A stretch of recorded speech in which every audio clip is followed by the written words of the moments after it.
Hyderabad బోడుపల్లిలోని private ఆసుపత్రిలో చికిత్స పొందుతున్న సినీ నటుడు ఫిష్ వెంకట్ను క్రీడా శాఖ మంత్రి వాకటి శ్రీహరి పరామర్శించారు.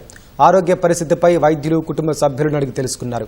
ఫిష్ వెంకట్ వైద్యానికి తనవంతుగా కృషి చేస్తూ ప్రభుత్వం ద్వారా సహాయం అందిస్తామని భరోసా ఇచ్చారు. తెలుగు రాష్ట్రాల్లో ఫిష్ వెంకట్ తెలియని వ్యక్తి అంటూ ఎవరూ లేరని, త్వరగా కోలుకుని తిరిగి నటన కొనసాగించాలని దేవుణ్ణి కోరుకుంటున్నట్లు మంత్రి పేర్కొన్నారు. తన నటనతో తెలంగాణ యాస భాషను వెండి తెరకు పరిచయం చేయించిన వ్యక్తుల్లో మన ఫిష్ వెంకట్ అనే ఒకడు.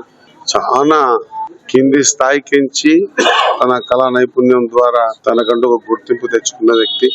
ఖచ్చితంగా భగవంతుని ప్రార్థిస్తా ఉన్నాం.